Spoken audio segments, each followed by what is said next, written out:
بسم اللہ الرحمن الرحیم الحمد للہ رب العالمین والصلاة والسلام علی سید المرسلین وعلی آلہ واصحابہ اجمعین، اما بعد۔ مسائل قربانی کی تیسری قسط آپ حضرات کی خدمت میں پیش ہے۔ السلام علیکم ورحمۃ اللہ وبرکاتہ۔ قربانی جن جانوروں پر درست نہیں ہے ان میں سے ایک جانور حاملہ جانور بھی ہے، اس لیے کہ حمل کی وجہ سے جانور کے گوشت میں ایک قسم کی کمزوری اور نقص پیدا ہوتا ہے، اس لیے حاملہ جانور کی قربانی درست نہیں ہے۔ اسی طرح کسی جانور کے منہ میں زبان نہ ہو یا زبان کٹ ہو گئی ہو، اس کی بھی قربانی درست نہیں ہے۔ البتہ گونگا جانور جو بولتا نہیں ہے، ایسے جانور کی قربانی درست ہوگی، اس لیے کہ نہ بولنا یہ گوشت میں کمی اور نقص کا سبب نہیں ہے۔ قربانی کے جانور کو ذبح کرنے کے لیے وکیل بنانا، کسی کو ذمہ دار بنانا، مرد حضرات یا عورت اگر خود ذبح کرنے پر قادر ہے تو افضل اور بہتر یہ ہے کہ خود ذبح کرے، لیکن مرد کے مقابلے میں عورت کمزور ہوتی ہے، اس لیے اس کے لیے بہتر یہی ہے کہ وہ ذبح کرنے کے لیے کسی کو وکیل بنائے، اور سنت یہ ہے کہ وہ بذات خود وہاں پر پردے کے اہتمام کے ساتھ موجود رہے۔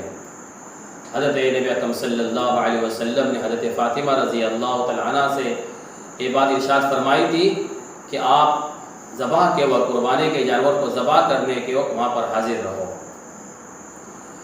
مرد حضرات خود ذبح کرے یا کسی کو وکیل بنائے، بہتر ہے کہ خود ذبح کرے۔ جناب رسول اللہ صلی اللہ علیہ وسلم نے کئی اونٹ خود ذبح فرمائے، اور پھر بقیہ اونٹ ذبح کرنے کے لیے حضرت علی رضی اللہ تعالیٰ عنہ کو ذمہ دار بنایا، وکیل بنایا کہ وہ ذبح کرے۔ قربانی عام طور پر زندہ لوگوں کی طرف سے ہوتی ہے، میت کی طرف سے قربانی کا کیا مسئلہ ہے؟ تو میت نے اگر قربانی کی وصیت کی ہے تو اس کی طرف سے قربانی کرنا درست ہے، اور پورا کے پورا گوشت فقراء مساکین پر صدقہ کرنا ضروری ہے۔ میت کی طرف سے کی جانے والی قربانی کے گوشت کھانے کی اجازت نہیں ہے، اور اگر میت کی طرف سے وصیت نہ ہو تو ایسی صورت میں میت کی طرف سے قربانی کرنا درست نہیں ہے۔ قربانی کے جانور میں جو بڑے جانور ہیں جیسے اونٹ ہے، بیل ہے، گائے ہے، بھینس ہے، بھینسا ہے، ان میں 7 لوگ شریک ہو سکتے ہیں، اس کے 7 حصے ہوتے ہیں۔ اور جو چھوٹے جانور ہیں بکرا، بکری، مینڈا، مینڈی، ان میں ایک ہی آدمی کی طرف سے قربانی ہوگی۔ بڑے جانور میں قربانی اور عقیقہ دونوں ایک ساتھ جمع کرنا کوئی چاہے تو اس کی بھی گنجائش ہے، جیسے 4 حصے میں ایک مرد کے 2 حصے ہوتے عقیقے میں، تو 4 حصے 2 مرد کے عقیقے کے ہو اور 3 حصے بقیہ قربانی کے ہو، اس طرح ترتیب سے گنجائش ہے۔ اسی طرح اگر کوئی آدمی قربانی کے جانور میں عقیقہ اور قربانی اور نفلی صدقہ بھی اگر جمع کرنا چاہے تو اس کی بھی اجازت اور گنجائش ہے۔ اگر کسی آدمی پر قرض ہے تو اس کے لیے قربانی کا کیا حکم ہے؟ اگر کوئی آدمی مقروض ہے اور قرض کی ادائیگی ابھی فوراً ضروری ہے اور سامنے والا رکنے کے لیے تیار نہیں ہے، تو سب سے پہلے قربانی نہ کرتے ہوئے اس کا قرض ادا کرے، اس لیے کہ قرض ادا کرنا واجب اور ضروری ہے۔